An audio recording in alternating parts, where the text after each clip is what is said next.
So we'll start with new chapter today, that is magnetic materials. Extremely simple और बहुत छोटा chapter है, very simple and very small. So we are going to start with next chapter, that is magnetic materials. Magnetic materials. Now what is this magnetic materials? आते हैं इस पे भी, लेकिन थोड़ा सा पिछले साथ चैप्टर के साथ पहले कनेक्ट करेंगे. तो last chapter, which was last chapter? Magnetic effects of electric current या फिर magnetic fields due to electric current, एक ही बात है. Magnetic effects of electric current, जब इलेक्ट्रिक करंट पास होगा वो मैग्नेटिक फील्ड प्रोड्यूस करेगा.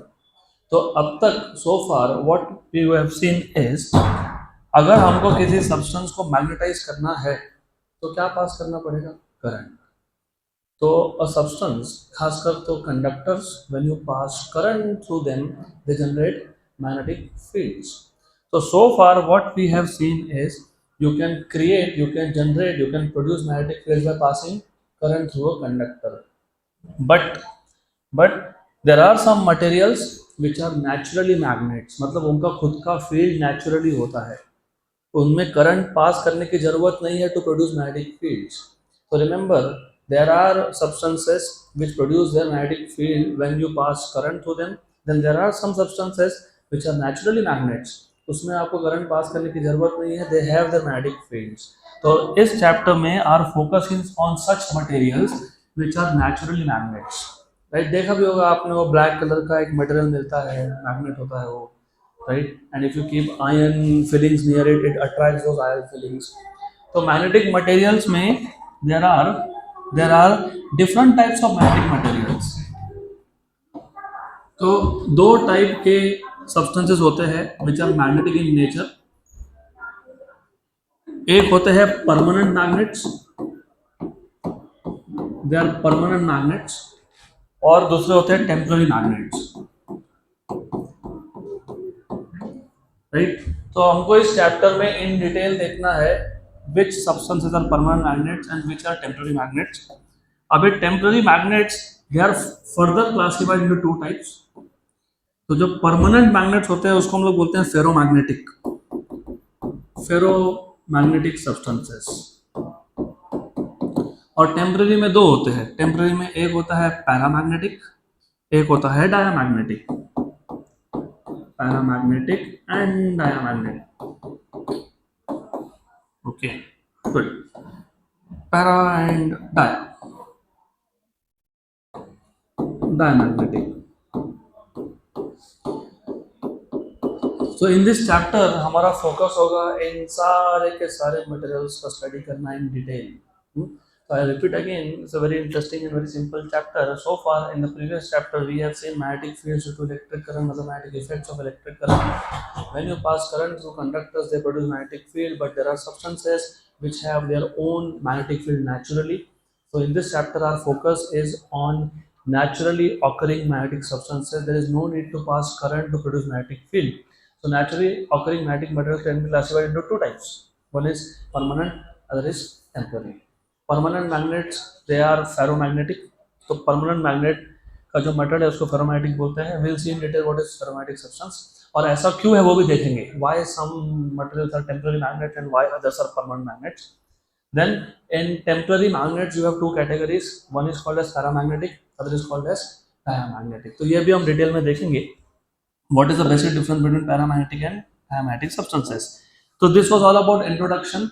तो ओवरऑल हमको हमारा प्राइमरी फोकस, ऑफ कोर्स हम लोग और भी कुछ टॉपिक कवर करने वाले हैं, लेकिन हमारा primary focus in this chapter is to study this substances in details. तो before we go ahead to the main topics, there are some topics that you have already covered, लेकिन वापस हमको revise करना पड़ेगा. We will need this those topics in this chapter.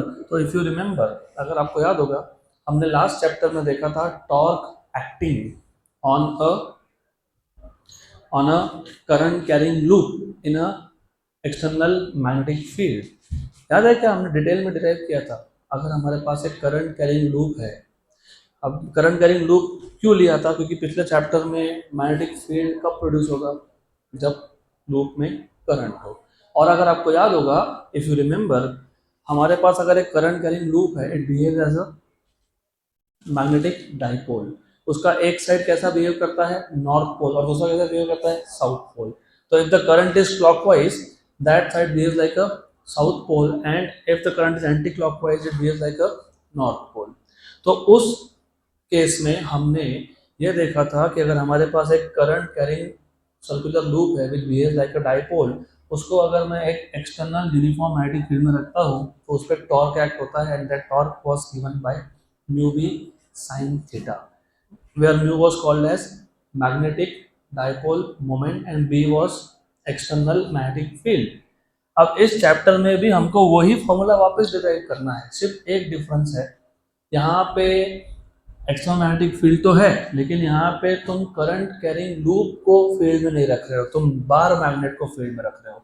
तो naturally occurring जो magnets होता है उसको तुम एक एक्सटर्नल फील्ड में रखोगे, and you will find out the formula of the torque acting on that magnet in a magnetic field. तो पहला ही टॉपिक है आपका torque acting on a magnet, of course bar magnet in a uniform field. और यहाँ पे हम uniform जो field की बात कर रहे हैं वो मैग्नेटिक फील्ड है, तो in uniform magnetic field, in a uniform magnetic field. Simple सा टॉपिक है, फॉर्मूला सेम ही आएगा, सिर्फ थोड़ा सा कॉन्सेप्ट डिटेल में समझना है. और अगेन आपके नोट्स में और आपके टेक्स्ट बुक में ये डायरेक्टली फॉर्मूला के फॉर्म में मेंशन करके दे दिया, they are not derived it, but you should know how to derive. हमारे पास एक एक्सटर्नल यूनिफॉर्म मैग्नेटिक फील्ड है, and you know magnetic field का डायरेक्शन होता है नॉर्थ से साउथ, तो you have an external uniform magnetic field.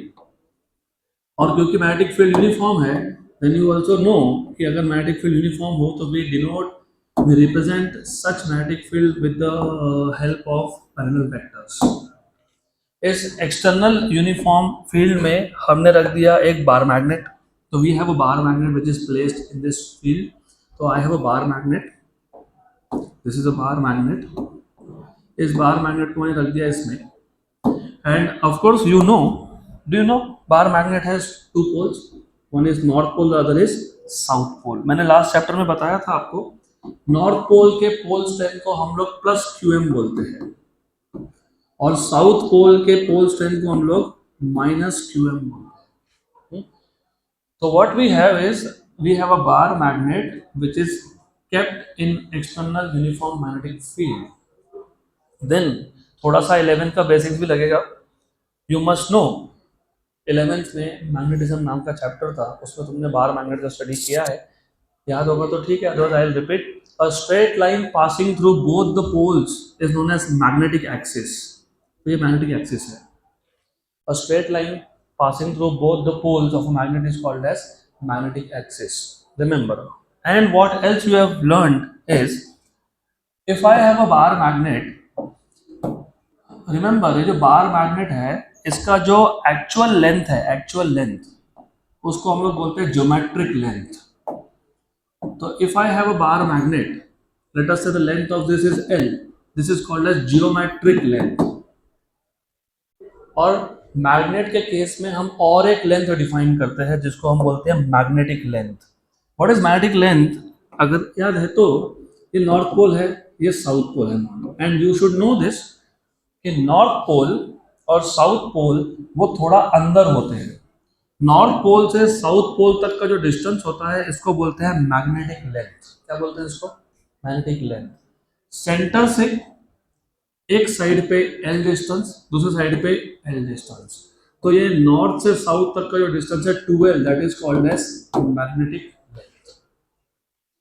तो ये कुछ बेसिक चीजें बिफोर हैंड पता होना चाहिए. Before we start deriving the expression for torque, we should know these basic things. The physical length or the actual length is called as geometric length. The distance between north pole and south pole is called as magnetic length. Remember this. Then magnetic length is 5/6 times of geometric length. अभी तुमको derivation में जरूरत नहीं पड़ेगी, लेकिन जब इस chapter के क्वेश्चन सॉल्व करेंगे हम लोग तब तुमको ये सब पता होना चाहिए. So a straight line passing through north and south pole is called as magnetic axis. ये जो magnetic axis है, इसने magnetic field के साथ जो एंगल बनाया वो है theta. North pole of magnet पे कौन फोर्स लगाएगा? South pole. तो नॉर्थ पोल पे जो फोर्स होगा it will be in the direction of magnetic field, और साउथ पोल पे जो फोर्स होगा it will be in the direction opposite to that of magnetic field. तो ये फोर्स है एफ, ये फोर्स भी है। You have two equal but opposite forces acting at two different points. What do they constitute? Couple.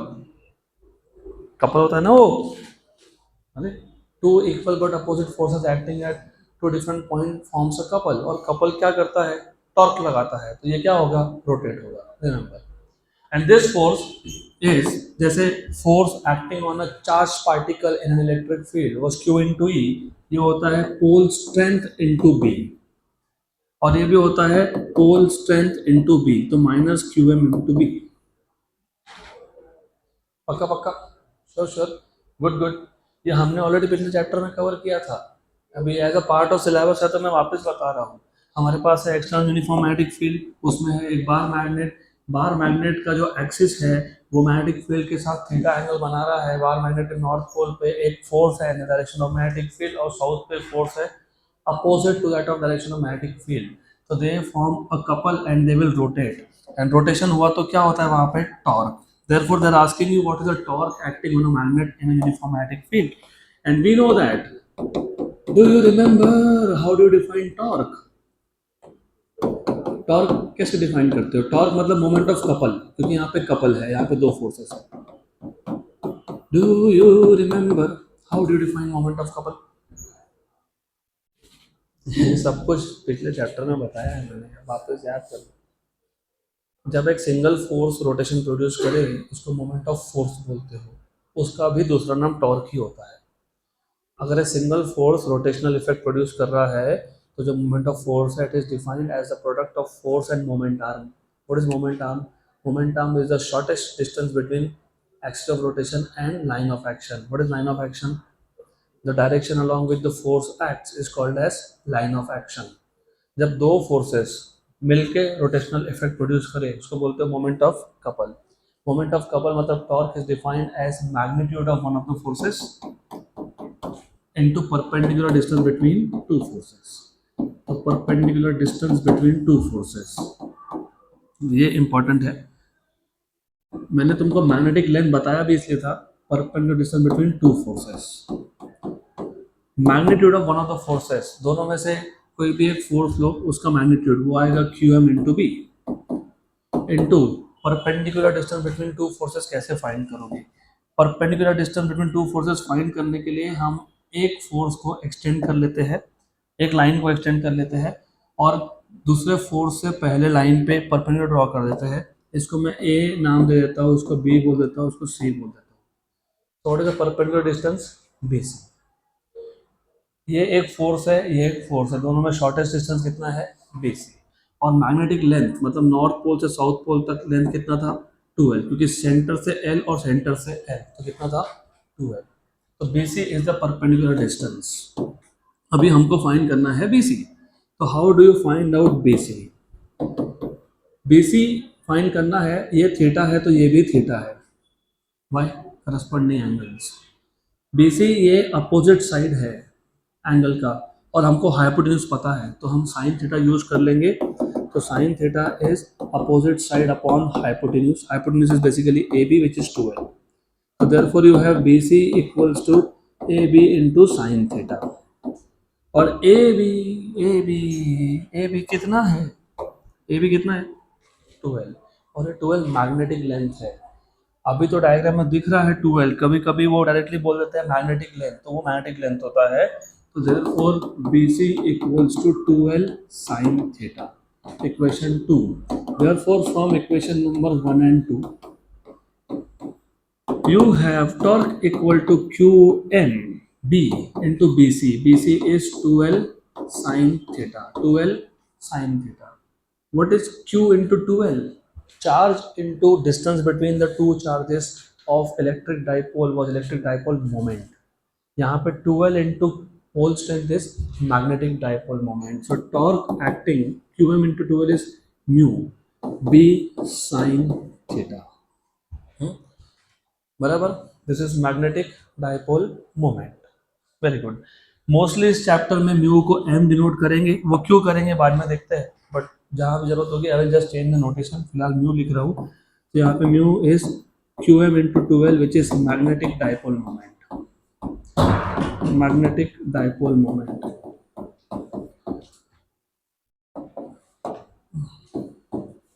And since mu is a vector quantity, b is a vector quantity, torque is also vector quantity, तो अगर आपको vector notation लिखना है तो you can just write down torque in vector notation as mu bar cross B bar, mu bar cross B bar. तो torque in vector notation is mu bar cross B bar. तो ये just repeat हो गया आपका topic, हमने यही same formula, everything same पिछले chapter में डिराइव किया था, सिर्फ डिफरेंस था वहाँ पे एक करंट कैरिंग लूप था जो फील्ड में था, current carrying loop behave like a dipole. यहाँ पे हमारे पास नेचुरली ऑकरिंग बार मैग्नेट है which is inside magnetic field, formula same रहता है, only difference lies between mu. वहाँ पे म्यू होता है आई इंटू ए क्योंकि वो करंट कैरिंग कंडक्टर था, उस केस में म्यू इज आई इंटू ए। ये नेचुरली ऑकरिंग बार मैग्नेट का म्यू आपको नॉर्मली डायरेक्टली दिया होगा, दैट इज ओनली डिफरेंस। फिर हमने ये देखा था इसी टॉपिक के आगे कंटिन्यूएशन में, टॉर्क की वजह से ये रोटेट हो जाएगा और रोटेशन हुआ और हमको इसको वापस से ओरिजिनल पोजीशन पे वापस लेके जाना है, तो क्या करोगे, वर्क डन करोगे, और वो वर्क डन स्टोर हो जाता है in the form of potential energy which is called as magnetic potential energy. तो हमको फाइंड करना है magnetic potential energy of a magnet in a uniform magnetic field. पिछले चैप्टर में भी हम लोगों ने मैग्नेटिक पोटेंशियल एनर्जी फाइंड किया था, सिर्फ वहाँ पे करंट कैरिंग लूप था, यहाँ पे नेचुरल बार मैग्नेट है। तो अगला टॉपिक है मैग्नेटिक पोटेंशियल एनर्जी। आपके टेक्स्ट बुक में इन तीनों टॉपिक्स को, जो तीन टॉपिक मैं ले रहा हूँ अभी, ये दूसरा है, तीसरा वापस आएगा, आपके टेक्स्ट बुक में तीनों को सेपरेट से लिख के दिया नहीं है, एक ही टॉपिक के अंडर सब तीनों ही इक्वेशन डिराइव कर दी। तो आई am just separating it, equation you can see, आपको इक्वेशन मिल जाएगा, यू विल सी इक्वेशन ऐसा कहीं लिखा होगा, यू बी साइन थीटा पहले ही पेज पे। अभी हमको फाइंड करना है magnetic potential energy, it is very simple. तो फिर वही स्टोरी है, हमारे पास एक एक्सटर्नल यूनिफॉर्म मैग्नेटिक फील्ड है which is from north to south. इस एक्सटर्नल यूनिफॉर्म मैग्नेटिक फील्ड में, इस एक्सटर्नल यूनिफॉर्म मैग्नेटिक फील्ड में you have a bar magnet, you have a bar magnet, और ये जो बार मैग्नेट है it is aligned such that इसका जो एक्सिस है, axis, this makes some angle theta with respect to external field, और यहाँ पे साउथ पोल ले लो, this is north pole, very good. अब नॉर्थ पोल पे फोर्स लग रहा था टू द राइट और इस पे लग रहा था टू द लेफ्ट, मतलब in the direction of field and opposite to the direction of field, और ये दोनों forces they constitute a couple and they will tend to rotate this dipole, और बिकॉज ऑफ द रोटेशन की वजह से ये जो बार मैग्नेट है it goes to new position theta zero. हमारा टास्क है to bring this bar magnet back to its original position, तो we will have to apply external torque which is opposite in direction to the original torque. और अगर आपको याद होगा potential energy always comes from work done, और work done का formula किसी भी टॉपिक में हो उसका डेरिवेशन के स्टेप्स सेम होते हैं। तो वर्क डन फाइंड करते वक्त तुम हमेशा बोलते हो पहले स्मॉल डिस्प्लेसमेंट के लिए कितना वर्क हो वो कैलकुलेट करो, राइट। यहाँ पे स्मॉल एंगुलर डिस्प्लेसमेंट, तो मुझे अगर थीटा जीरो से वापस थीटा पे ले जाना है तो what we will do is we will rotate this through small angle d theta d theta d theta d theta. तो हर बार डी थीटा रोटेशन में जितना वर्क होगा पहले वो फाइंड करोगे, फिर क्या करोगे, इंटीग्रेट, क्या करोगे, इंटीग्रेट। तो रिमेंबर हमको अगर इसको ले जाना है इसके ओरिजिनल पोजीशन पे वापस, तो इस पे हमको लगाना पड़ेगा torque, external torque. So to rotate the magnet, bar magnet from angle theta 0 to final angle theta, we need to exert external torque,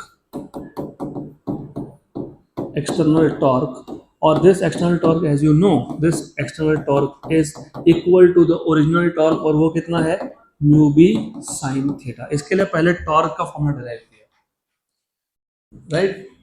then हम लोग स्मॉल स्मॉल स्टेप्स में इसको रोटेट करेंगे, तो पहले स्मॉल एंगल डी थीटा से rotate करेंगे।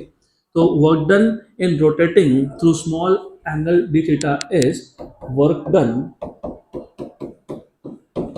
in rotating the magnet through small angle d theta is dw equal to tau d theta। Formula नहीं याद हो कोई प्रॉब्लम नहीं है। Do you remember what is work done general formula? Force into displacement. Linear motion produce करने के लिए force लगता है, रोटेशनल के लिए टॉर्क लगता है। तो फोर्स के यहाँ पे क्या लिखोगे? टॉर्क। लीनियर डिस्प्लेसमेंट के यहाँ पे क्या लिखोगे? Angular displacement. Done. So this is the work done in rotating through small angle. So therefore total work done in rotating the magnet from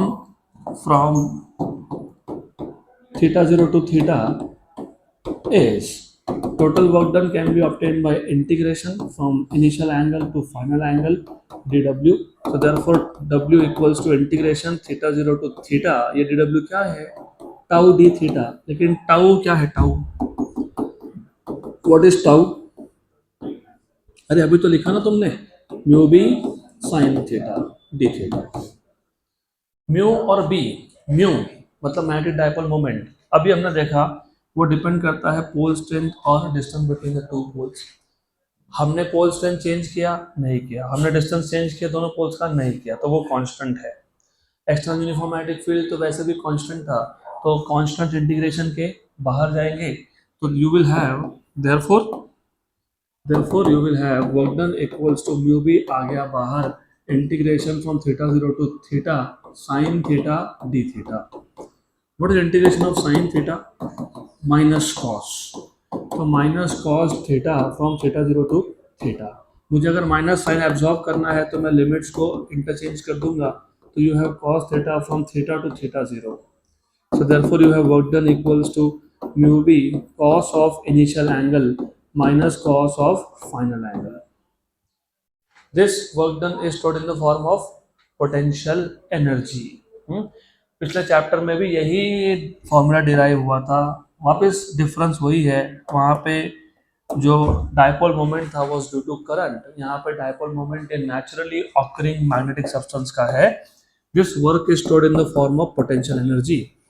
this work is stored because work is energy which can neither be created nor be destroyed, so this work is stored in the form of potential energy or is known as magnetic potential energy। therefore you have magnetic potential energy equals to mu b cos of initial angle minus cos of final angle। फिर वापस से story same है, दो special cases. लेकिन उससे पहले अगर आपको याद होगा मैंने बताया था कि नॉर्मली जो टेक्स्ट बुक में इक्वेशन लिखे होते हैं वो इनिशियल एंगल 90 के लिए होते हैं। मतलब जो मैग्नेट था वो इनिशियली ऐसा था, परपेंडिकुलर था मैग्नेटिक फील्ड को। तो नॉर्मली इनिशियल एंगल कितना होता है? 90। अगर 90 है तो what is cos of theta 0? 0। तो आपके पास पोटेंशियल एनर्जी का फॉर्मूला बन गया mu B 0 minus cos theta. तो ये आ गया आपके पास potential energy, this is equals to minus mu b cos theta, minus mu b cos theta बराबर। अब एंगल पे डिपेंड करेगा what is the potential energy of a magnet in a magnetic field.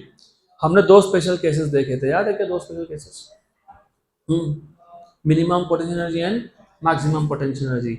Minimum potential energy मतलब minus mu B. Minus mu B होने के लिए cos की value 1 होनी चाहिए। कॉस की वैल्यू 1 कौन से एंगल पे होती है? 0 पे होती है। तो ये वही सेम केसेस यहाँ पे भी है। तो दो special cases, you have two special cases. तो special cases, special case number 1, special cases. इसमें पहला केस है मिनिमम पोटेंशियल एनर्जी का। तो मिनिमम पोटेंशियल एनर्जी, अब मिनिमम पोटेंशियल एनर्जी के लिए the final angle should be equals to zero, तो therefore you have mu U minimum equals to minus mu B, और क्योंकि cos of theta will become one, तो minus mu B into one is equal to minus mu B. और अगर आपको diagrammatically imagine करना है तो in terms of diagram you have magnetic field like this, ये नॉर्थ था, ये साउथ था, और पोटेंशियल एनर्जी अगर मिनिमम हो, मैंने पहले भी बताया, मैं वापस बता देता हूँ एक बार, किसी भी सब्सटेंस का पोटेंशियल एनर्जी मिनिमम होना मतलब वो मोस्ट स्टेबल कॉन्फ़िगरेशन होता है। It applies to even linear motion. मैंने एग्जांपल भी दिया था with the help of an object. अगर मैं ऑब्जेक्ट को यहाँ रख रहा हूँ, my question is why is it staying at that position? Of course it's because the normal reaction due to my hand is balancing it, yes, लेकिन ये उसका मिनिमम पोटेंशियल एनर्जी का कॉन्फ़िगरेशन है। This is local minima. इसको अगर shift कर दिया तो वो और नीचे जाएगा, क्योंकि नीचे और मिनिमा है, पोटेंशियल एनर्जी और कम है। खिड़की से बाहर छोड़ दूंगा तो ग्राउंड तक जाएगा, राइट? कोई भी ऑब्जेक्ट हो, it always tries to achieve configuration of minimum potential energy. तो in case of a magnet, in case of a magnet, magnet के लिए मोस्ट स्टेबल सिचुएशन क्या होगा? You can think of it. यहाँ पे नॉर्थ हो गया, यहाँ पे साउथ आ गया, तो मैग्नेट का नॉर्थ मैग्नेटिक फील्ड के साउथ के तरफ और मैग्नेट का साउथ फील्ड के नॉर्थ के तरफ हो, तो that is the most stable situation. तो मोस्ट स्टेबल सिचुएशन में पोटेंशियल एनर्जी मिनिमम होता है, जिसको तुम स्टेबल इक्विलिब्रियम बोलते हो। This is stable equilibrium, right? दूसरा केस है मैक्सिमम पोटेंशियल एनर्जी का। तो दूसरा केस है मैक्सिमम पोटेंशियल एनर्जी का। Next case is of maximum potential energy. अब मैक्सिमम पोटेंशियल एनर्जी के केस में, मैक्सिमम पोटेंशियल एनर्जी के केस में, मैक्सिमम पोटेंशियल एनर्जी के केस में what will be the angle? कितना? 180। क्यों? क्योंकि मैक्सिमम पोटेंशियल एनर्जी मतलब positive potential energy. Positive, positive होने के लिए कॉस, ये माइनस था पहले से, तो कॉस को -1 करना पड़ेगा। कॉस -1 होने के लिए एंगल कितना चाहिए? 180। 180, तो एनर्जी क्या होगी आपकी? म्यू बी, और this is what, this is maximum potential energy. और मैक्सिमम पोटेंशियल एनर्जी का मतलब ये होता है कि ये साउथ पोल यहाँ है और ये जो नॉर्थ पोल है वो यहाँ है। तो मैग्नेट का south is facing south of external field, magnet का north is towards the north of external field, और ये मोस्ट अनस्टेबल सिचुएशन है। क्यों? क्योंकि नॉर्थ नॉर्थ में रिपल्शन होता है, साउथ साउथ में भी रिपल्शन होता है। This is the most unstable situation, hence it is called as unstable equilibrium, right? यहाँ तक तुमने ऑलरेडी पिछला चैप्टर में देखा था। अब एक नया चीज आएगा, सिर्फ graph, only graph. Now let us से अगर मैं ग्राफ प्लॉट कर लेता हूँ पोटेंशियल एनर्जी वर्सेस एंगल का, तो यहाँ पे पोटेंशियल एनर्जी प्लॉट कर रहा हूँ और यहाँ एंगल प्लॉट कर रहा हूँ। What is the potential energy for angle 0? Angle 0 minus mu B. कितना? Minus mu B. और मुझे बताओ एक्स और वाई एक्सिस पे अगर एक्स की वैल्यू 0 हो तो पॉइंट कौन से एक्सिस पे होता है? वाई पे। तो एक्स एक्सिस थीटा है और तुमने बोला थीटा 0, तो पोटेंशियल एनर्जी मिनिमम, तो पॉइंट यहाँ आएगा, बराबर? वाई एक्सिस पे, वाई एक्सिस कौन है? पोटेंशियल एनर्जी, सही है। अब थोड़ा सा और सोचो, हमारे पास अभी फिलहाल टेम्पररी सिर्फ 0 और 180 का इंफॉर्मेशन है। 0 एंगल पे कितना potential energy? Minus mu B minimum, और 180 पे कितना? Mu B, that is maximum, right? What will be the potential energy at 90 degree? 0। क्यों 0? क्योंकि वो फॉर्मूला में कॉस है, cos. So if I put theta equal to 90, what will be the energy? 0। तो ये 3 पॉइंट्स मैं यहाँ प्लॉट कर देता हूँ। I will put this 3 points on the graph. ये 0 एंगल के लिए, फिर 90 के लिए, और फिर 180 के लिए। 0 एंगल पे माइनस म्यू बी, 90 पे 0 और 180 पे प्लस म्यू बी। कितना? Plus mu B. तो if you plot a graph, आपको ऐसा दिखेगा कि जैसे जैसे जैसे जैसे जैसे जैसे तुम इसको रोटेट कर रहे हो, क्योंकि नॉर्थ पोल टुवर्ड साउथ मतलब 0 एंगल, फिर तुम रोटेट कर रहे हो, रोटेट कर रहे हो, रोटेट कर रहे हो, एंगल कितना हो गया 90, फिर रोटेट कर रहे हो, रोटेट कर रहे हो, कितना हो गया 180। तो जैसे जैसे आप मैग्नेट को रोटेट करोगे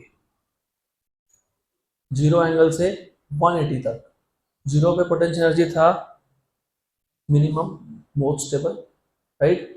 रोटेट करते गए करते गए करते गए करते गए 90 आया, कितना हो गया पोटेंशियल एनर्जी 0।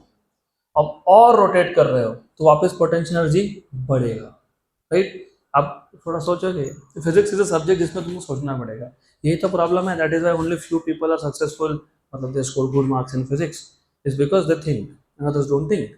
मैंने तुमको बोला कि ये जो तुमने फॉर्मूला लिखा, क्या कंडीशन था, what was the initial angle 90, मतलब तुमने बाहर मैग्नेट को फील्ड में परपेंडिकुलर छोड़ दिया और वो फील्ड ने टॉर्क लगाया। किसने लगाया?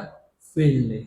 और टॉर्क की वजह से रोटेट हुआ, रोटेट होके वो अपने मोस्ट स्टेबल सिचुएशन में आया, यहाँ पे आया, राइट। तो जो एक्सटर्नल फील्ड ने टॉर्क लगाया, मतलब एक्सटर्नल फील्ड ने जो वर्क किया, वो वर्क स्टोर हो गया था इसमें, दैट इज पोटेंशियल एनर्जी, बराबर। अब तुम इसको वापस से परपेंडिकुलर करोगे तो जितना वर्क एक्सटर्नल फील्ड ने किया था उतना ही वर्क अभी तुमने कर दिया। अगर एक्सटर्नल फील्ड ने माइनस म्यू भी किया था, तुमने प्लस म्यू भी कर दिया, टोटल कितना हो गया 0। इसके लिए जब 90 डिग्री एंगल बनेगा तो वापस से पोटेंशियल एनर्जी क्या मिलना चाहिए तुमको? 0 मिलना चाहिए। तो जब इसको तुम ग्राफ पे प्लॉट करते हो, तो ग्राफ पे प्लॉट करते हो तो ऐसा नेचर आता है, this is what you get, ऐसा ग्राफ दिया हुआ है। तो वो लीनियर नहीं आता है, it is not a straight line, it's not like that, ऐसा नहीं आता वो, इट इज कर्व्ड। और ये कर्वेचर का फंक्शनल फॉर्म, मतलब इन टर्म्स ऑफ इक्वेशन तुमको ज़रूरत नहीं है, you do not need this, तो ठीक है। वैसे है तुम्हारे पास, यही हमने प्लॉट किया। This is a, if you know how does cos wave look like, how does a sine wave look like, mathematics, cos और साइन, कॉस वेव और साइन वेव कैसे दिखते हैं ये तो पता होना चाहिए। हमने ऑसिलेशन नाम के चैप्टर में प्लॉट भी किए थे, we have already done that, you should know, you must know. Sine wave ऐसा दिखता है, ये सुनो,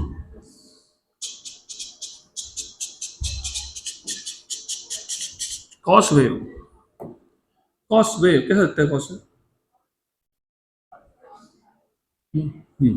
कॉस कैसे दिखता है, कॉस, कॉस कैसे दिखता है, ऐसा, यस बराबर है, ऐसा, यस बराबर है, बराबर है। जब साइन मैक्सिमम है कॉस मिनिमम है, जब साइन 0 है कॉस मैक्सिमम, ऐसा ही होता है, right. Cos 0 is 1, cos 90 is 0, cos of 180 is -1। लेकिन हमारे पास इन्वर्टेड कॉस है, किसने बोला? ये माइनस साइन ने बोला, इन्वर्टेड कॉस। इन्वर्टेड कॉस अगर हो, इन्वर्टेड कॉस अगर हो तो, इन्वर्टेड कॉस अगर हो तो ऐसा उल्टा होता है, वो उल्टा ऐसा जाता है, वो ऐसा जाएगा, वो it goes something like that, ऐसा जाता है। तो हमने भी तो वही ड्रॉ किया, इन्वर्टेड कॉस, गुड। तो यहाँ तक था मैग्नेटिक पोटेंशियल एनर्जी। तो ये दोनों टॉपिक तुमने ऑलरेडी पिछले चैप्टर में कवर किए थे। अब अगला टॉपिक है जो तुमने ऑसिलेशन नाम के चैप्टर में कवर किया था। अगला टॉपिक है, इफ यू नो, लिखा है क्या टॉपिक, टाइटल दिया हुआ है कुछ? नहीं, मैं लिख देता हूँ, magnet oscillating in an external magnetic field. हमारे पास एक मैग्नेट है, magnet oscillating, it is performing oscillatory motion in an external uniform magnetic field, in an external uniform magnetic field, yeah, just a magnetic field, doesn't matter really. So what we will do is, I'll keep it very simple, एक काम करते हैं, एक base बना लेते हैं, this is some stand kind of thing. इस stand पे एक रॉड है, रॉड, इस रॉड के ऊपर एक हैंगर जैसा कुछ लगा दिया, इस हैंगर से एक थ्रेड ले लिया, थ्रेड, सम थ्रेड, तो we have a thread here, इस थ्रेड के नीचे एक मैग्नेट सस्पेंड कर दिया, तो we have a magnet here, this is a magnet, bar magnet. क्योंकि magnet is oscillating in an external magnetic field. अभी एक्सटर्नल मैग्नेटिक फील्ड कहाँ से आएगा देखते हैं वो भी। तो first of all let us say this is the north pole, this is north pole, this is south pole of the magnet. ये भी तुमने 5th नंबर चैप्टर में ऑलरेडी इक्वेशन डिराइव की है, मैं वापस बता देता हूँ। We already done that, but अभी इस चैप्टर में वापस करना है तो करो वापस अभी। It is expected that to do it again. So you have such a suspended magnet. So imagine a magnet which is suspended with the help of a thread from some kind of stand, right? And the magnet is free to oscillate in horizontal plane, right? So it will oscillate like that. ये ऐसा rotate होगा, oscillate होगा। Thread क्यों लगाया? Restoring torque provide करने के लिए। और ये किस में ऑसिलेट हो रहा है? एक्सटर्नल यूनिफॉर्म मैग्नेटिक फील्ड में। अब मैग्नेटिक फील्ड दो तरीके से प्रोड्यूस कर सकते हो, एक है इलेक्ट्रोमैग्नेट, क्या है इलेक्ट्रोमैग्नेट। इलेक्ट्रोमैग्नेट में तुम्हारे पास दो पोल पीसेस होते हैं, एक पे तुम दोनों में वाइंडिंग होता है, एक पे तुम क्लॉकवाइज करंट सर्कुलेट करते हो दैट बिकम्स साउथ पोल, और एक पे तुम एंटी करते हो दैट बिकम्स नॉर्थ पोल। या फिर दूसरा तरीका is better of simple. Electromagnet लेना इट इज लिटिल एक्सपेंसिव, तो हम थोड़ा सा और लॉजिक यूज कर लेंगे, हम और एक बार मैग्नेट लेके आएंगे, सस्ता पड़ता है, गुड। और एक काम करेंगे, इस बार मैग्नेट का नॉर्थ पोल, इसको जो सस्पेंडेड मैग्नेट है उसके नॉर्थ पोल के पास में ले जाएंगे। What do think will happen? क्या होगा? रिपल्शन होगा। क्या होगा? रिपल्शन होगा। रिपल्शन होने की वजह से ये मैग्नेट का नॉर्थ पोल अंदर की तरफ जाएगा और साउथ पोल बाहर की तरफ आएगा, बराबर, करेक्ट। तो ये अगर ये क्लॉकवाइज रोटेट हुआ तो जो वायर है वो एंटी क्लॉकवाइज ट्विस्ट हुआ। अब मैग्नेट हटा दिया, क्या होगा? It starts oscillating in horizontal plane. पक्का पक्का, गुड। हमारा टास्क है इस टॉपिक में to find out the time period of oscillation of a magnet oscillating in a magnetic field, which you have already done in chapter number 5, याद होगा तो, if you remember, t equal to 2 pi under root of I by mu v। हमको यहाँ पे फिर वही करना है, right? But this time we are studying magnetism and this time we will be basically using a magnet। तो हमारे पास of course differential equation से बनाएंगे डिफरेंशियल इक्वेशन बनाएंगे हम लोग, डिफरेंशियल इक्वेशन ऑफ SHM वहाँ से सॉल्व करना है इसको। तो एक बात बताओ, ये मैग्नेट ने मैग्नेटिक फील्ड प्रोड्यूस किया, उस मैग्नेटिक फील्ड में दूसरा मैग्नेट था, उस पर क्या एक्ट हुआ? टॉर्क। क्या एक्ट हुआ? टॉर्क, क्योंकि टॉर्क में रोटेट नहीं होगा, सही है। तो what is the torque provided by this magnet? मैं वापस रिपीट कर देता हूँ। अपने आप ये मैग्नेट ऑसिलेट होता क्या? नहीं। तो क्या चाहिए? टॉर्क चाहिए। रोटेशन के लिए क्या लगता है? टॉर्क। तो टॉर्क कौन प्रोवाइड कर रहा है? बराबर, इसको बोलेंगे डिफ्लेक्टिंग टॉर्क, क्योंकि इसने मैग्नेट को डिफ्लेक्ट किया। What is the formula for torque? What is torque due to acting on a magnet? What is the torque acting on a magnet? Mu B sine theta. तो remember, deflecting torque और restoring torque दो की बात होगी। You have two torque here, one is deflecting torque जो magnet को deflect करेगा, one is restoring torque जो स्ट्रिंग प्रोवाइड करेगा। वैसे कोई फर्क नहीं पड़ता, if you don't want to mention these two तो सीधा बोल दो torque acting is mu B sine theta, not a problem, mu B sine theta, बराबर। सिर्फ यहाँ पे माइनस साइन लगाना मत भूलना। क्यों? क्योंकि रिस्टोरिंग टॉर्क का डायरेक्शन उल्टा होता है। अगर तुमको कंफ्यूजन हो रहा है कौन सा डिफ्लेक्टिंग है कौन सा रिस्टोरिंग है, does not matter really, only thing is that you should put a negative sign here. तो deflecting torque is minus of restoring torque, या फिर restoring torque is minus of deflecting torque. तो restoring torque is minus of deflecting torque which is mu B sine theta. वही मैंने यहाँ लिखा है। पक्का? श्योर? आपको यहाँ पे टाइम पीरियड फाइंड करना है, what is the time taken by the magnet to complete one oscillation. और अगर आपको याद होगा time period you can find out from differential equation of SHM. क्यों? क्योंकि differential equation of angular SHM से तुमको ओमेगा मिलता है, लीनियर एसएचएम के डिफरेंशियल इक्वेशन से तुमको एक्स डिस्प्लेसमेंट, वी स्पीड और ए एक्सेशन मिलता है। X equal to A sine omega t plus alpha, right. और अगर पार्टिकल इनिशियल पोजीशन उसका अगर ओरिजिन होगा तो x equal to A sine omega t, और एक्सट्रीम होगा तो ए कॉस ओमेगा टी। और वी का इक्वेशन क्या था?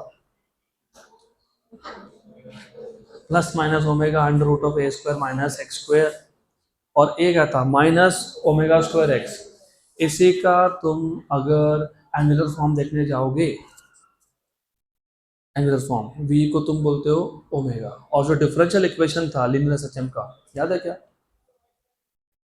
d2x by dt square equals to minus omega square x, d2x by dt square plus omega square x equal to 0। Omega square is k by m, तो d2x by dt square plus k by m x equal to 0। m से multiply कर दिया तो m d2x by dt square plus kx equals to 0। ये था कौन सा form? Linear form, linear differential equation, linear SHM का डिफरेंशियल इक्वेशन था। ये मोशन लीनियर है क्या एंगुलर है? एंगुलर है। m की जगह पे I, क्योंकि mass is inertia linear motion and I moment of inertia is inertia in rotational motion.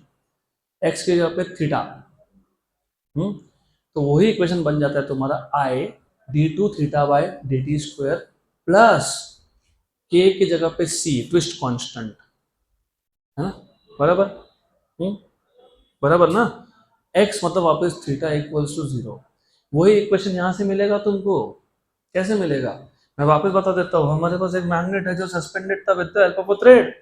हमने मस्ती की। क्या मस्ती की? है लाई मैग्नेट पास में खेलते ना sir, we are playing with it. Oh magnet लाई, इट स्टार्ट्स रोटेटिंग।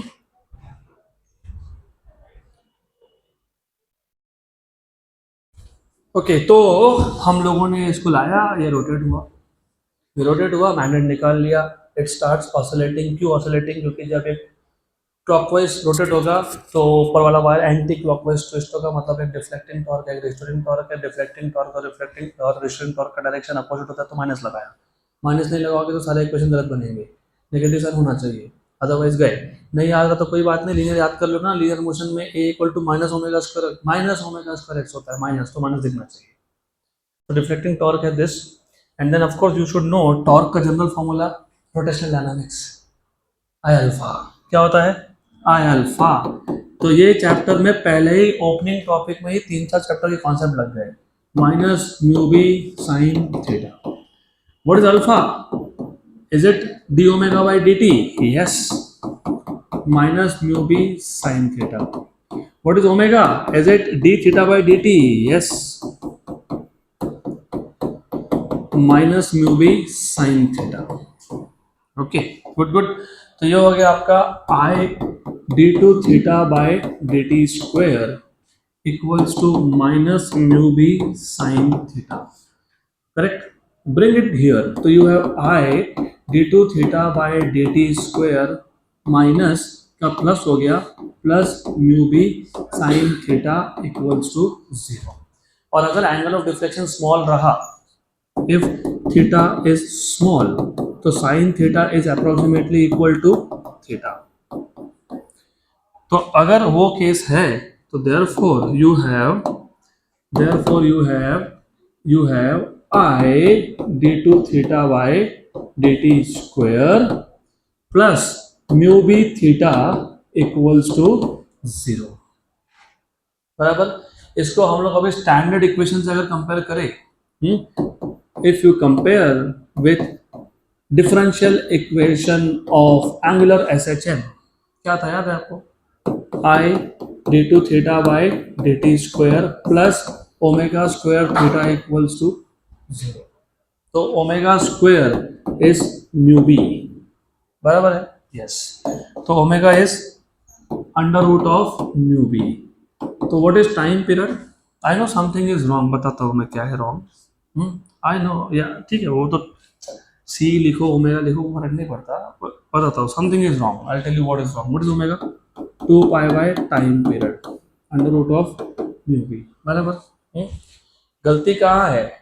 गलत इक्वेशन को कंपेयर कर रहे हो। कंपेरिजन करते वक्त ये आई इधर होना ही नहीं चाहिए, it has to be here, and then you compare, and then you compare, उसको सी लिखो ओमेगा लिखो कोई फर्क नहीं पड़ता है, वो अपॉन आई ओमेगा ही लिखा जाता है, क्योंकि डायमेंशनली स्पीकिंग वो एंगुलर फ्रीक्वेंसी का स्क्वायर है। गुड। तो यहाँ गलती की ना तो गए। What is omega? Under root of mu B by I, it is under root of mu B by I, but what is omega? 2 pi by time period. So you have t equals to 2 pi root of I by mu b. तो मिल गया आपको time period of oscillation of magnet. तो magnet oscillating in an external magnetic field का time period है ये। देखो ये भी इक्वेशन होगा लास्ट में, 2 pi under root of I by mu b, where I is moment of inertia of the magnet. Mu is dipole moment of the magnet, and b is magnetic field produced due to the other magnet. पक्का पक्का है ना ऐसा equation? Good. तो simple सा topic था। अब हमको देखना है ओरिजिन ऑफ मैग्नेटिज्म, है क्या ऐसा अगला topic? What is the next topic? Origin of magnetism, ऐसा ही है ना? हाँ हाँ, थोड़ा सुनाई कम देता है ये लगाने के बाद ना, I don't hear very properly. तो ओरिजिन ऑफ मैग्नेटिज्म तो है इन मटेरियल, ठीक है, एक ही बात है। Origin of magnetism in material, this is interesting. Origin of magnetism in materials. तो I will take you back to the first page of what I told you today, first page. मैंने आपको बोला था कि हमारा प्राइमरी फोकस इस chapter में, क्योंकि नाम ही है मैग्नेटिक मटेरियल्स, तो we have to understand why some substance are naturally magnets, right, वो देखेंगे हम लोग। अब ऐसा है, अल्टीमेटली वो समझने से पहले you should know something very basic. Any material, कोई भी मटेरियल हो, हम नॉर्मली मैग्नेट्स की बात करें तो mostly we are talking about solids, liquids are also magnetic in nature, but mostly even air is magnetic in nature, that is diamagnetic. But any material, let us talk about solids. Fundamental level पे what are the basic building blocks of a substance? Atoms, ठीक है। someone will say compounds are ultimately made up of atoms, right? Someone will say molecules, they are made up of atoms, so atoms. But atoms themselves are made up of nucleus, and electrons are revolving around the nucleus in circular orbit. अब issue ये है कि you have to explain what is the origin of magnetism in material। तो इसके लिए हम पिछले chapter का सपोर्ट लेते हैं। पिछले चैप्टर में, मतलब magnetic effects of electric current में, magnetic field due to electric current में, व्हाट यू हैव लर्न, अगर मेरे पास एक करंट कैरिंग सर्कुलर लूप हो, तो करंट कैरिंग सर्कुलर लूप क्या प्रोड्यूस करता है? Magnetic field, right. तो वही एनालॉजी हमको लेना पड़ेगा। Ultimately any substance is made up of atoms, atoms are made up of nucleus, and electrons are revolving around the nucleus. ये जो रिवॉल्विंग इलेक्ट्रॉन्स होते हैं ना, revolving electrons, they behave like a current loop, tiny current loop, इसलिए उसको dipole भी बोलते हैं, tiny dipoles, they are called as tiny dipoles. तो जो इलेक्ट्रॉन्स है which are revolving electrons which are revolving around the nucleus, they behave like tiny current loops, and these revolving electrons produce magnetic dipole moment, क्योंकि हमने ही पिछले chapter में ये show किया था कि current carrying circular loop behaves like a magnetic dipole, which also means electrons which are revolving around nucleus in circular orbit, they are like small magnets. क्यों? क्योंकि इलेक्ट्रॉन्स, मतलब चार्ज जब मूव होता है तो क्या प्रोड्यूस करता है? करंट। और करंट अगर लूप में हो तो वो कैसा बिहेव करता है? डाइपोल जैसा। कैसा बिहेव करता है? डाइपोल जैसा। Remember, correct. I repeat again, last chapter में हमने शो किया ये कि अगर करंट कैरिंग सर्कुलर लूप हो तो it behaves like a dipole, it has a north pole, it has a south pole, मतलब it has a dipole moment. Fundamental level पे substance is made up of atoms. Atoms में electrons है which are revolving, and this revolving electron charge is revolving. whenever charge moves you have current. तो इसका मतलब है जो moving electron है, it behaves like a current carrying loop, and hence it will behave like a dipole. बराबर.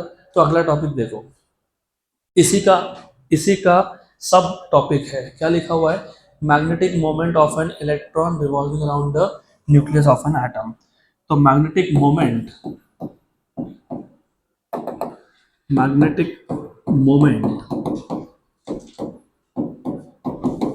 of an electron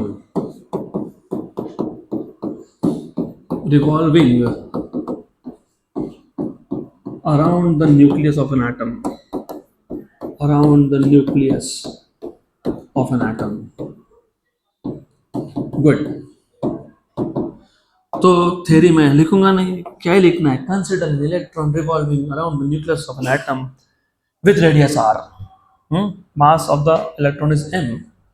तो हमारे पास एक इलेक्ट्रॉन है which is revolving around the nucleus with radius r. Mass of electron is m. ये है आपका radius. This is the nucleus which is revolving. This is electron which is revolving. This is nucleus here. Nucleus. Okay. So remember, it is the electron which is revolving. तो जो magnetic property आ रही है वो electron की वजह से आ रही है, not because of the nucleus. पक्का पक्का. Good. And by the way, जैसे अर्थ के 3 टाइप के मोशन है. एक है rotation about its own axis, एक है रिवोल्यूशन अराउंड सन जिसको तुम ऑर्बिटल मोशन बोलते हो because it goes in orbit, इसलिए ऑर्बिटल मोशन. तीसरा भी है वैसे, there is a third motion of earth. पता है? You know earth has 3 motions. इस लड़कों के साइड में I expect that you should know. भौरे के साथ खेला है कभी? खेला है भौरा? तो जब वो स्लो होता है तो क्या होता है?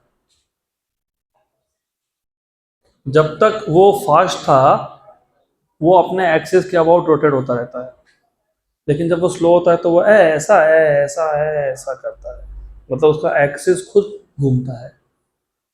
तो अर्थ का भी वो मोशन है, लेकिन अर्थ का जो एक्सिस वाला मोशन है ना, तो उसका खुद का एक्सिस ही घूम रहा है, वो बहुत स्लो है. वो हजारों लाखों साल में, once in thousands of years you will see that thing happening. उसकी वजह से सीजन्स का चेंज होता है. जैसे अभी गर्मी के टाइम ठंड आना, ठंड के टाइम गर्मी जाना, तो सीजन ही रिवर्स हो जाते हैं वो. चलो will not talk about that, हमको यहाँ फोकस करना है, इस पर फोकस करते हैं. तो ये इलेक्ट्रॉन का न्यूक्लियस के अराउंड जो मोशन है वो ऑर्बिटल मोशन है. क्या है वो? Orbital motion.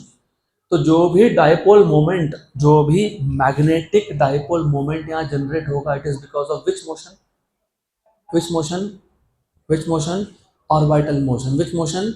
Orbital motion. याद रखना. तो हम लोग पहले जो इक्वेशन डिराइव करने वाले हैं वो करने वाले हैं magnetic dipole moment due to orbital motion.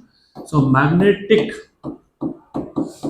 Dipole moment, magnetic dipole moment due to orbital important motion of electron around nucleus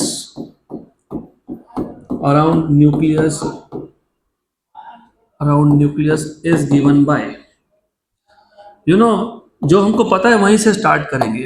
वैसे बाय द वे अभी मैं डाइपोल मोमेंट को म्यू की जगह पे m लिख रहा हूँ. I am just trying to follow the notations of your books. तो म्यू की जगह पे m लिखा. This is magnetic moment. Of course लिखा ही है मैग्नेटिक डाइपोल मोमेंट, तो ये मैग्नेटिक मोमेंट है. जो पता है वहां से स्टार्ट करते हैं. पिछले चैप्टर में हमने ऑलरेडी ये मैग्नेटिक डाइपोल मोमेंट का फॉर्मूला देखा था. क्या था?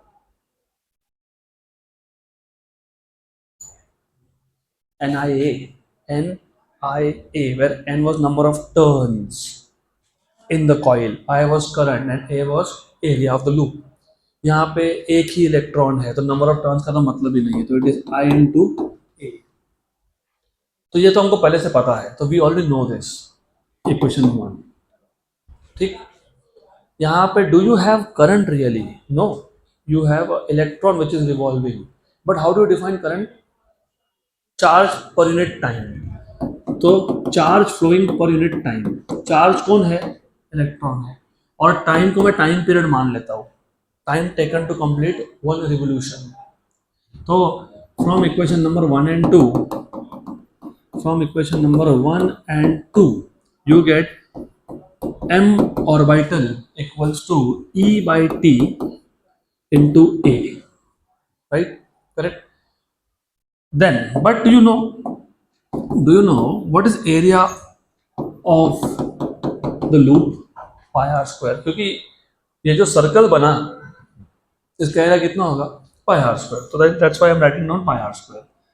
Equation number 4 also, you know what is the equation of time period? 2 pi r by v. देखो नहीं याद है कोई कोई बात नहीं, मैं वापस बोल रहा हूँ, you are not suppose to remember everything.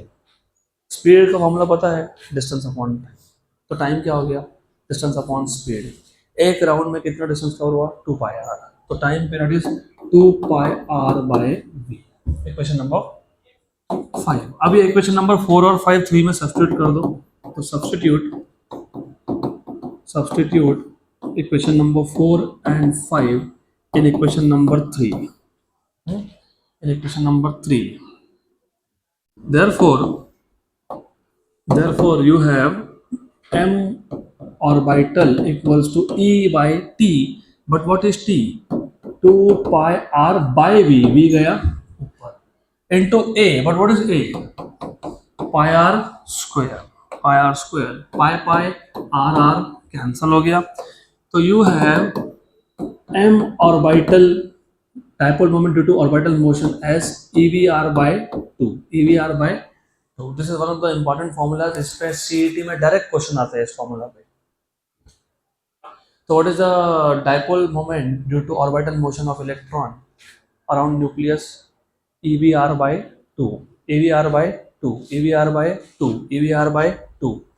कभी कभी ऐसा होता है वो आपको एंगुलर मोमेंटम बता देते हैं, the angular momentum of electron around the nucleus is some value, तो मुझे इसको किस में कन्वर्ट करना चाहिए? एंगुलर मोमेंटम में। What is general formula of angular momentum? MVR। What is angular momentum? What is linear momentum? MV। Basics. Angular momentum होता है r bar cross p bar. इसका स्केलर फॉर्म लिखोगे तो RP साइन थीटा, थीटा को 90 मान लिया, 90 मान लिया मतलब R और V को परपेंडिकुलर मान लिया। RP, what is P? MV, तो क्या हो गया? MVR। तो अगर आपको मैग्नेटिक मोमेंट को इन टर्म्स ऑफ L लिखना होगा, और L क्यों लिखना है अभी समझाता हूँ थोड़ी देर में, तो मुझे MVR चाहिए, मेरे पास VR है, क्या नहीं है? M नहीं है, तो मल्टीप्लाई डिवाइड कर लो, multiply and divide, VR M से मल्टीप्लाई और क्या कर लिया? डिवाइड। ये MVR क्या बन गया? L angular momentum.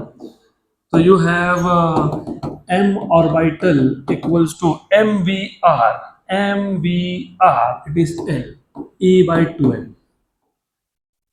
बराबर? पक्का? Sure, good. ये है स्केलर फॉर्म, इन वेक्टर नोटेशन,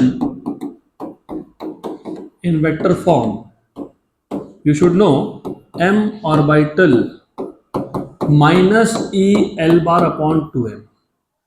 माइनस क्यों? क्योंकि डाइपोल मोमेंट का डायरेक्शन और एंगुलर मोमेंट का डायरेक्शन अपोजिट होता है, और ये जो मैं तुमको नोटेशन बता रहा हूँ अभी अगले टॉपिक में काम में आएंगे। अभी इसके आगे आपका चैप्टर का जो ओरिजिनल टॉपिक है वो सारे चालू हो गए। You have to understand this. ये समझेगा तो डायमैग्नेटिज्म, पैरामैग्नेटिज्म समझेगा, नहीं तो नहीं समझेगा। You have to understand all this to understand the next topic। तो वेक्टर फॉर्म में क्या लिखा तुमने, e L bar by two with negative sign. Negative sign indicates that the direction of magnetic moment is opposite to that of angular momentum. What is the direction of angular momentum? What is the direction of angular momentum? What is the direction of angular momentum?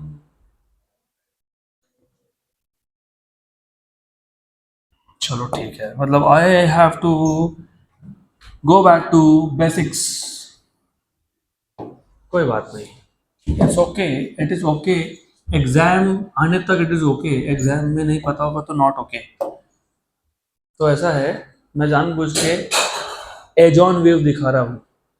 I could have shown like this, मतलब I could have drawn like this also. मैं बोल सकता था कि ये orbit है electron का, लेकिन मैं, ये फेस ऑन है, ये एजॉन है. दोनों बता देता हूँ. इलेक्ट्रॉन कहीं पे भी हो, उसका वेलोसिटी का डायरेक्शन होता है टेंजेंशियल. अगर ये ओरिएंटेशन देख रहा हूँ तो टेंजेंशियल, अगर ये देख रहा हूँ तो it will be cross going inside. This is the direction of v bar velocity. Radius का डायरेक्शन तो ऐसा ही होता है, from centre to outwards r, r bar, centre to outwards r bar. And you must know, जो direction v bar का है वो डायरेक्शन पी बार का है. क्यों? क्योंकि mass into velocity is momentum. और मैंने अभी लिखा था L bar equals to r bar cross p bar. अभी लिखा था मैंने, यहाँ बताया था आपको समवेयर. ठीक है, इसका मतलब एंगुलर मोमेंटम ये पी बार और आर बार को परपेंडिकुलर है, क्योंकि A bar cross B bar is a new vector which is perpendicular to both a bar and b bar. मतलब it is perpendicular to plane containing a bar and b bar. तो अगर l bar r bar cross p bar है, r bar cross p bar है, r bar cross p bar है, इसका मतलब l bar का direction क्या है, perpendicular to r bar and p bar. r bar is this vector, this vector, p bar is this vector. तो l bar will be perpendicular to both, मतलब along the axis, along the axis, along the axis, along the axis. जैसे मैं तुमको thumb rule से बता सकता था. Thumb rule, imagine the axis to be held in your right hand. if the direction of motion is along the fingers, then thumb represents direction of angular momentum. but ठीक है, this is okay, this is what you should know. तो ये L बार है. अगर ये L बार है तो M orbital इसको अपोजिट है, अपोजिट है. पक्का पक्का. तो तुमको वेक्टर्स भी लगने वाले हैं, हर बार लगने वाले हैं, डायरेक्शंस तो पता ही होने चाहिए. तो दैट्स व्हाई माइनस साइन. बराबर. तो so for what we have done, अभी बाकी है, a lot of things are remaining. We were looking at what is the origin of magnetism in materials. Ultimately, be it any material, at the basic fundamental level, it is made up of atoms. Atoms are made up of nucleus and electrons revolving around. We already know that whenever you have a charge, a current basically in a loop, it behaves like a dipole.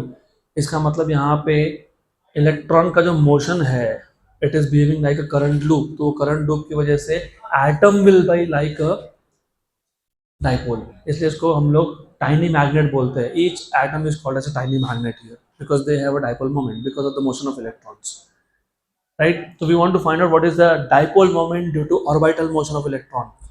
Dipole moment is current into A. Current is charge upon time. Charge is E. Time is time period, capital T. A is pi r square. Time period is 2 pi r by V. सब solve करके आ गया A V r by 2. A V r by 2. मुझे लिखना था in terms of angular momentum.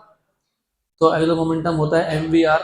मेरे पास we are है, M नहीं है, मल्टीप्लाई डिवाइड कर लिया, ऊपर एडजस्ट हो गया, तो in terms of angular momentum हो गया ई एल बाय 2m. लेकिन एंगुलर मोमेंटम वेक्टर क्वांटिटी होता है, तो ऑर्बिटल मैग्नेटिक मोमेंट भी वेक्टर क्वांटिटी है. तो direction wise speaking both are opposite in direction. अब तुमको ये पता होना चाहिए, क्या पता होना चाहिए, what is L? NH by 2 pi. What is this NH by 2 pi? Oh. तो अभी तुमको एटॉमिक मॉडल्स की जरूरत पड़ेगी। केमिस्ट्री में है ना ये? यस। हो गया ये? यस, फंस गए। बताओ what is Bohr's atomic model?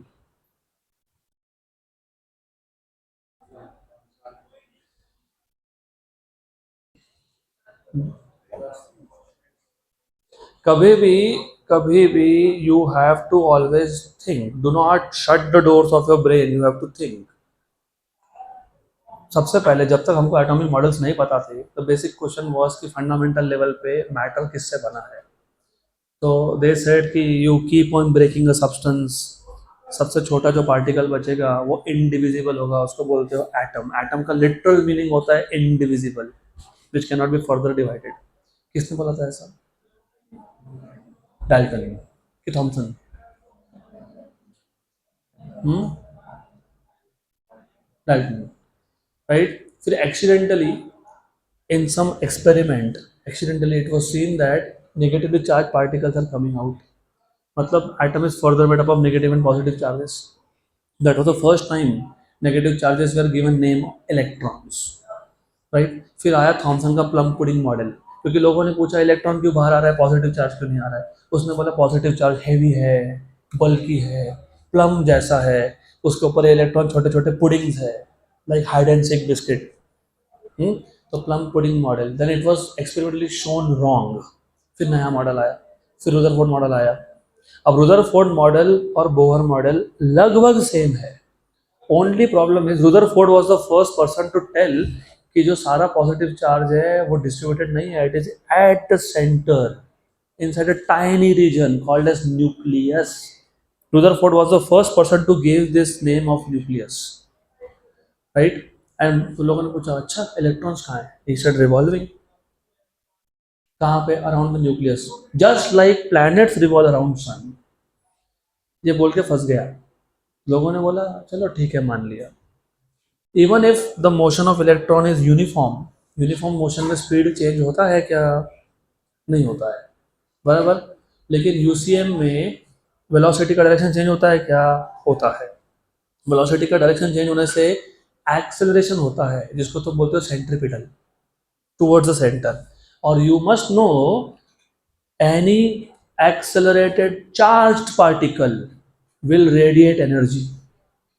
तो अगर इलेक्ट्रॉन सर्कुलर मोशन में है, even if it is moving with constant speed, the motion is accelerated, और एक्सेलरेटेड चार्ज पार्टिकल क्या करता है? एनर्जी रेडिएट करता है। इसका मतलब इलेक्ट्रॉन अपना एनर्जी लूज करते जाना चाहिए इन the form of radiation.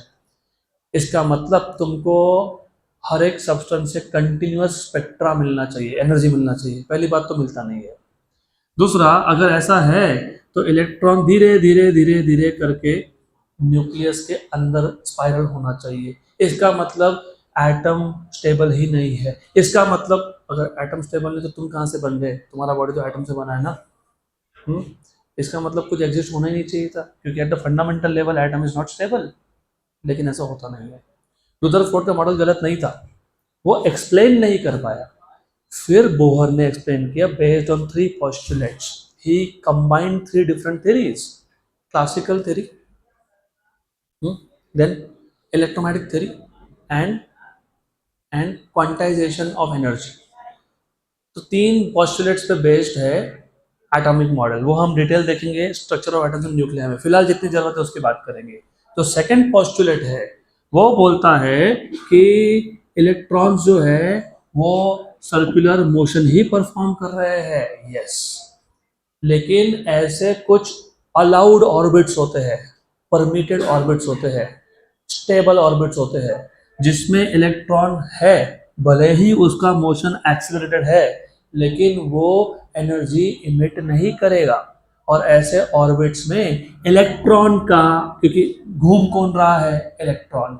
Electron का एंगुलर मोमेंटम ये h/2π का इंटीग्रल मल्टीपल होता है। और अगर आप किसी फॉरेन ऑथर के बुक्स पढ़ते हो तो h/2π को h क्रॉस लिखते हैं। मतलब h कट नहीं किया, h के ऊपर लाइन डाल दी, तो h/2π के लिए नया नोटेशन है वो h cross, NH cross, NH/2π। और ये n होता है, पता है, ये n होता है principal quantum number. What does that give you? Number of shell orbit, right. तो ये इक्वेशन तुम्हारा कहाँ से आ रहा है? ये आ रहा है बोहर्स के एटॉमिक मॉडल से. तो therefore orbital magnetic moment of an electron revolving around the nucleus is equals to E/2m. L क्या है? NH upon 2y. बराबर. तो ये बन गया आपका ENH अपॉन 4πm. इसको n को लिखता हूं मैं बाहर. This is the orbital magnetic moment of electron. पक्का पक्का, श्योर श्योर, गुड. अब इसमें अगर इलेक्ट्रॉन पहले ऑर्बिट में है, इसमें है पहले ऑर्बिट में है, तो n की वैल्यू कितनी हो गई? 1. तो देयरफॉर ये जो m ऑर्बिटल था ये क्या बन गया? क्या बन गया? EH upon 4πm. If you see, E is constant, क्योंकि वेरिएबल तो सिर्फ n था ना.